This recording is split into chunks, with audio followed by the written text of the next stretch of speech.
าว USA สอนพี่น้องภาษาอังกฤษแบบง่ายๆง่ายๆเนาะท่านถ้าสนใจอยากเรียนก็ขึ้นมาเรียนได้ขึ้นมาเรียนได้ถ้าสนใจก็ต้องถ้าสนใจเป็นอย่างกระยาเนาะถ้าเขาบ่สนใจบ่ใจใส่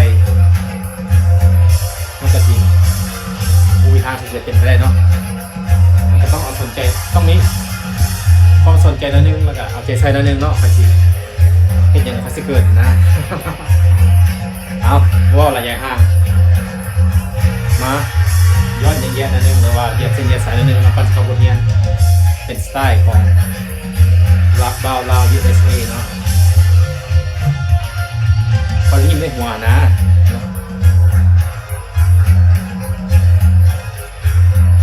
เครือข่ายความเครียดโอ้ยน้อโอ้ยน้อกับโอ้ยน้อโอ้ยน้อภาษาอังกฤษก็ขึ้นมาง่ายแท้น้อ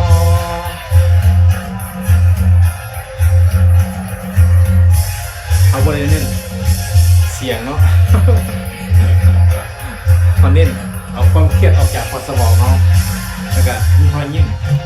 เพื่อต้อนรับเอาบทเรียนใหม่ๆอันนี้เป็นการเน้นของเราเพราะมันเน้นการห้องเพลงเลยว่าอะไรทั้งสิ้นเนาะขอแต่รอยยิ้มแต่การเตรียมพร้อมที่จะเรียนภาษาอังกฤษโอ้ยน้อโอ้ยน้อกับโอ้ยน้อโอ้ยน้อภาษาอังกฤษก็คือมาง่ายแท้น้อ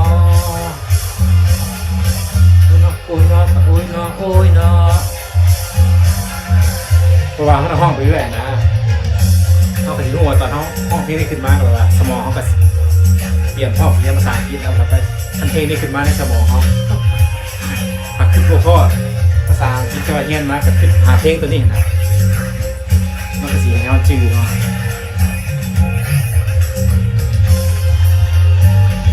โอเคเข้าเวลาขอบทเรียนเลยเข้าบริการเสียเวลาเนาะบทเรียนที่57ถือว่ามาไกลพอสมควรเนาะถ้าผู้ใดเรียนมาแต่บทที่1ข้อ57นี่ก็บ่เก่งหน่อยคือสิเก่งหลายละป่านนี้เขาก็สอนมาหลายเติมแล้วเนาะสอนมาหลายเติมจุด1จนถึง57เลยถือว่าหลายเติมขาดตั้งใจแค่นั้นนึงบ่ได้หลายก็ต้องได้น้อยบ่ได้น้อยก็ต้องได้หลายอย่างแน่นอนเนาะอย่างแน่นอนโอเคมื้อนี้เราสิกลับไปเรียนเกี่ยวกับ present simple tense rules แปลว่ากฎระเบียบกฎหมายเนาะกฎระเบียบของการใช้ปัจจุบันการของภาษาอังกฤษนะเพราะว่าเฮาก็เรียนมาแล้วนะว่าปัจจุบันการของภาษาอังกฤษเขาเรียกว่า present simple tense มันก็มีโครงสร้างแบบง่ายๆมี subject แล้วก็ plus เนาะหรือว่าสมกับกริยาช่องที่1แล้วก็สมกับคำต่อไปคำศัพท์ต่อไปเนาะอันนี้ง่ายๆกริยาช่องที่1กับสมกับประธานมันก็เปลี่ยนละเขาเรียกว่า present simple tense หรือว่า tense ว่าง่ายๆที่สุดในภาษาอังกฤษเนาะยกตัวอย่างเนาะยกตัวอย่างเฮาสิเอากริยา eat แปลว่ากิน eat มาให้ตัวอย่างให้เบิ่งอันนี้มัน subject ที่เฮานำมาใส่กับกริยาตัวนี้ตัวอย่างเนาะคัน subject I หรือประธาน I ข่อย you เจ้า we พวกเขา they พวกเขาถ้าว่ากิริยา eat หรือว่า those women แปลว่าพวกผู้หญิงเหล่านั้นเนาะ women พวกผู้หญิงหลายคนเนาะคันผู้หญิง women this is women women คันนั้นนะผู้หญิงคนหนึ่งเขาเอิ้นว่า woman ผู้หญิงหลายคนเขาเอิ้นว่า women those พวกนั้นเหล่านั้นเนาะ those women en ทั้งซ้ายว่าหลายคนผู้หญิงหลายคนเนาะผู้หญิงเหล่านั้นอันนี้ your friends มีตัว s ภาษาข้างหลังว่าหลายคนหมู่หลายคน friend คำว่าคนเดียวเขาเอิ้นว่า friend your ของเจ้าหมู่ของเจ้าหมู่หลายคนของเจ้า your friends พวกผู้หญิงเหล่านั้นแล้วก็พวกเขาเจ้า they พวกเขาเจ้า we พวกเขา you เจ้าหรือว่าพวกเจ้าข่อยคันไปใช้กับกริยา eat เขาก็เขียน eat ธรรมดาอยู่ใน present simple tense วันในปัจจุบันการธรรมดาเนาะข่อยเจ้า we พวกเขาพวกผู้หญิงเหล่านั้นพวกหมู่เจ้ากินอย่างก็ว่าไปเนาะกินตำบักหุ่งอย่างก็ว่า เขาเจ้ากินเนาะกินเขาบ่ได้เอาไปเอาตกตัวอย่างเนาะก็กินยา eat ว่ากินเนาะกินเขาเจ้าค่อยกินเจ้ากินพวกเขากินพวกเขากิน I you we they กิน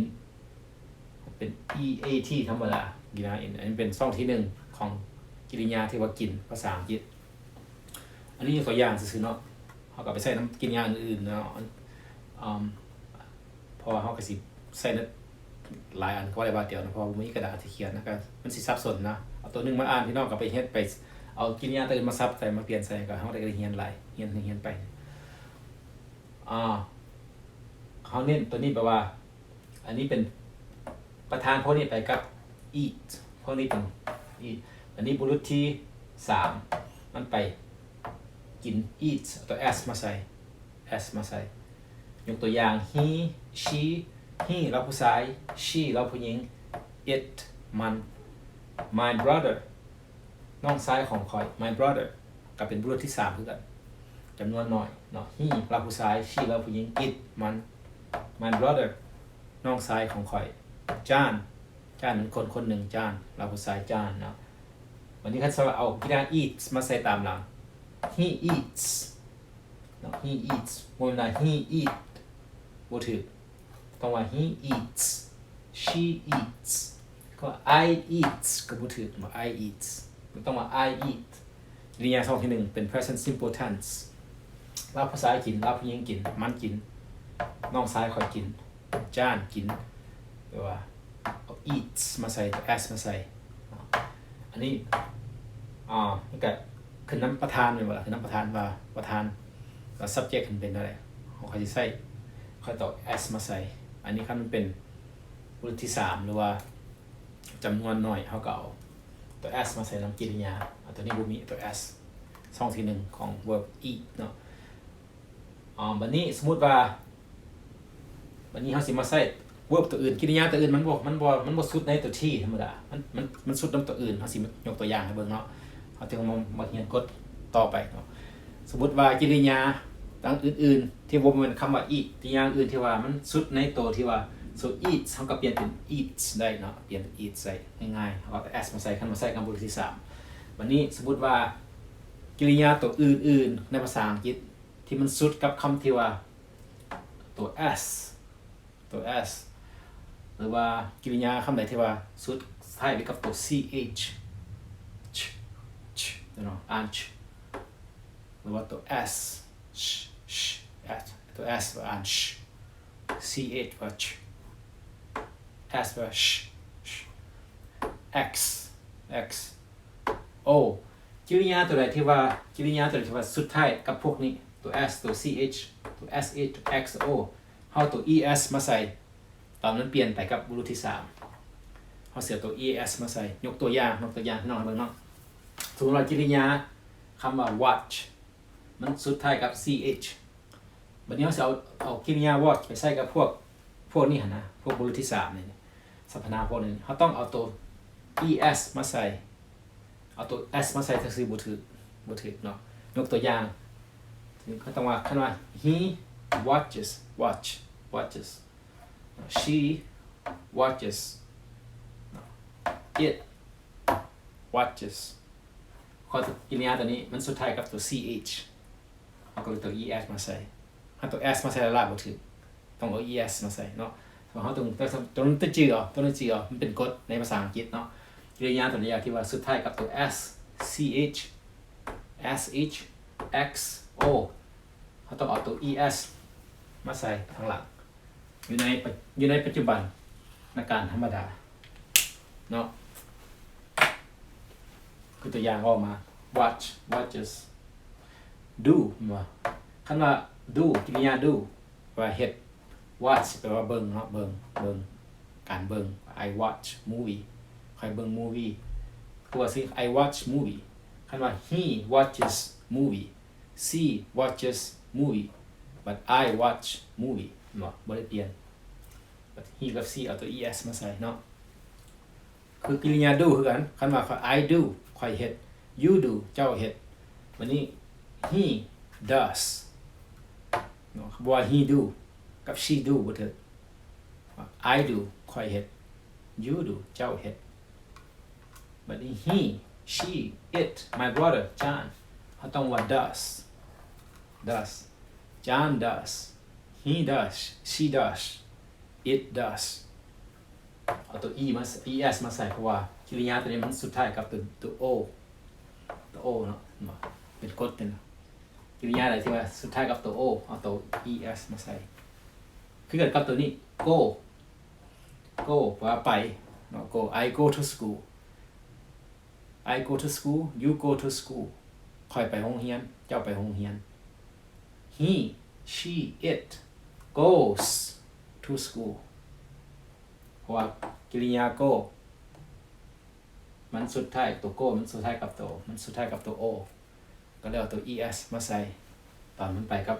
บุรุษที่3เนาะอันนั้นมันกดต้นจื่อเนาะต้นจื่อตัวนี้ ก็จื่อง่ายอยู่เขาก็จื่อแต่2 4มี5อันนี้เนาะคำกริยาใดก็อย่าที่ว่าสุดท้ายกับพวกนี้มันยังเอาไปใส่กับ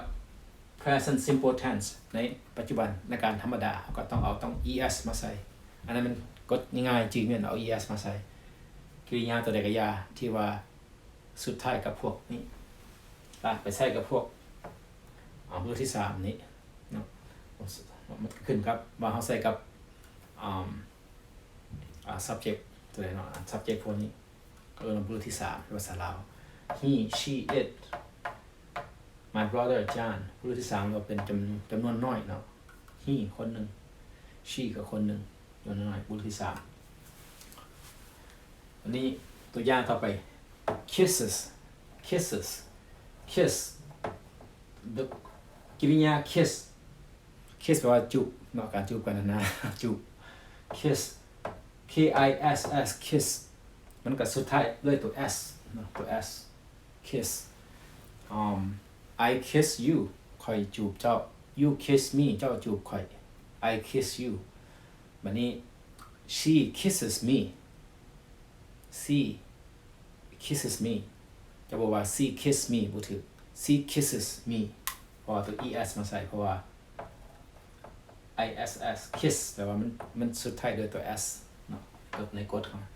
กิริยาใดที่ว่าสุดท้ายด้วยตัว s ใส่ใน present simple tense ใส่กับพวก he she it ต้องเอาตัว es มาใส่ so he kisses her คันว่า he kiss her บ่ถูกต้องว่าอยู่ใน present simple tense ต้องว่า he kisses her es มาใส่ค่อยถูกhe kisses her she kisses him she kisses her สับสนแล้วมันhe kisses her ว่าเราผู้ชายจูบเราผู้หญิง I kiss her ค่อยจูบเรา you kiss me เจ้าจูบค่อยคำว่า I kisses her บ่ถูก I kisses her บ่ถูกเพราะว่า I มีแต่ kiss ธรรมดาบ่มีตัว es มาใส่ I you we kiss her เนาะเพราะว่า we kisses her บ่ถูก kisses เอาเนี่ยพวกนี้มาใส่ she he it my brother John kisses her ถูกต้องเนาะอันนั้นกริยาที่ว่าสุดท้ายด้วยตัว s เนาะอันนี้กริยาที่ว่าสุดท้ายด้วยตัว x ยกตัวอย่างตัว x เนาะ fix ว่าแปลง fix so I fix the computer ค่อยแปลง computer I fix the house you fix the house เจ้าแปลงเฮือนวันนี้เขาอยากว่าเราผู้หญิงหรือว่าเราผู้ชายเขาก็ว่า he fixes the house she fixes the house ถ้าใส่อยู่ใน present simple tense เนาะมันเปลี่ยนไปอย่างสั้นนะส่วนตัวนี้กริยาตัวนี้สุดท้ายด้วยตัว x เอาตัว es มาใส่คือกันเนาะตัวนี้กริยาตัวนี้มันสุดด้วยตัว splash แปลว่ามันฟง splash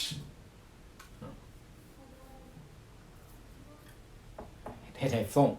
ง splash I splashed the water ค่อยเฮ็ดให้น้ำมันฟง you splash the water เจ้าเฮ็ดให้น้ำมันฟงคันว่าเราผู้ชายเฮ็ดให้น้ำมันฟงเขาก็จะได้ว่า he splashes the water ว่าเราผู้หญิงเฮ็ดให้น้ำมันฟง she splashes the water or it splashes the water เนาะ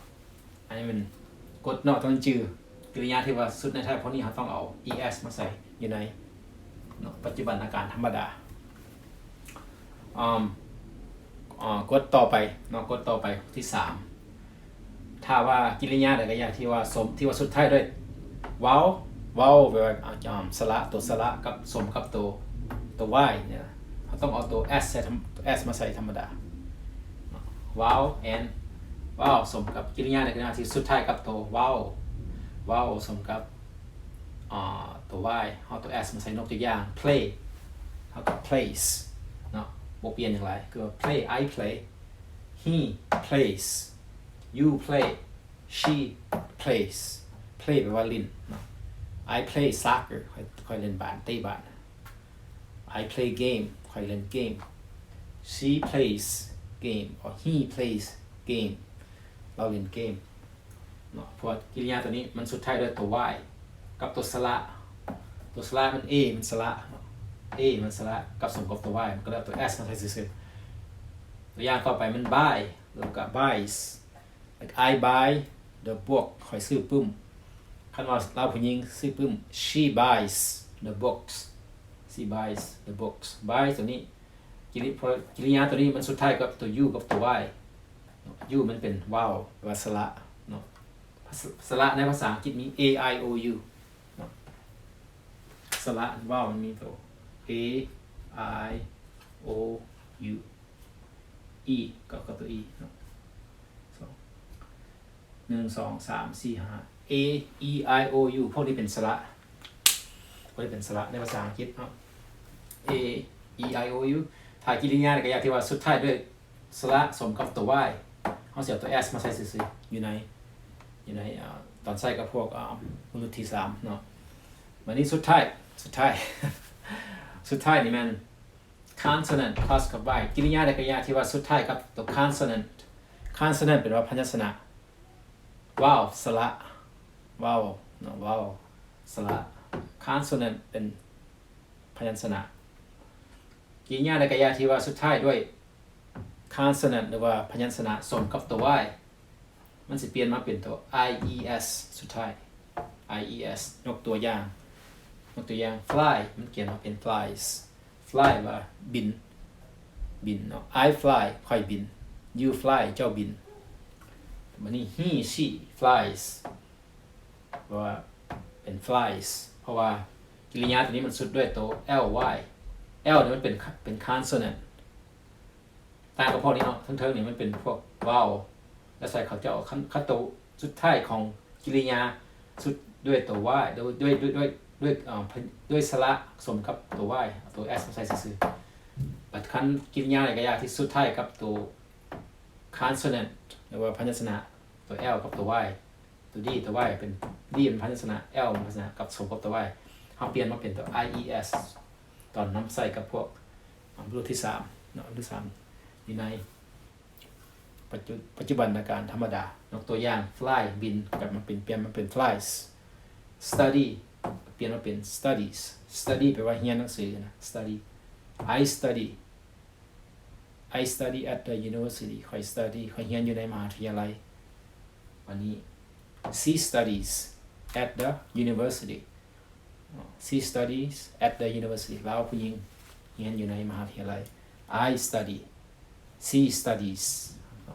เสียงต่างกันเพราะว่าจะมี ies ไปกับพวกนี้ต้องเอา ies มาใส่ไปกับพวกนี้ต้องเปลี่ยนอย่างเนาะสมมันสำคัญว่าเขาใส่ subject หรือว่าประธานตัวใดเนาะอันนี้ก็เป็นภาษาอังกฤษกฎต่างๆในการใส่กิริยาในปัจจุบันการธรรมดาเนาะมี ครงสร้างง่ายๆแบบ subject ประธานสมกับกริยา2ที1แล้วมันนี้ถ้ากริยามันสุดท้ายมันจังไดตอนสุดท้ายของมันก็มันเขียนเขาต้องมาเปลี่ยนเป็นรูปแบบที่ข้าพเจ้าได้อธิบายมาเนาะนั่นก็เป็นว่าภาษาอังกฤษแบบง่ายๆเนาะเรียนไปมื้อละเล็กมื้อละน้อยมันสิได้สิเก่งเองเนาะถ้าบ่เรียนจักเทื่อก็สิบ่ได้จักเทื่อ ถ้าเรียนมื้อนี้มื้อหน้าก็บางทีสิได้เนาะบางทีสิได้ถ้าบ่เรียนจักเทื่อก็บ่ได้จักเทื่อ เนาะมื้อนี้ก็เท่านี้มื้อหน้าพอกันใหม่อีกครับช่อง Bao Lao USA เรียนภาษาอังกฤษแบบง่ายๆเนาะสบายดี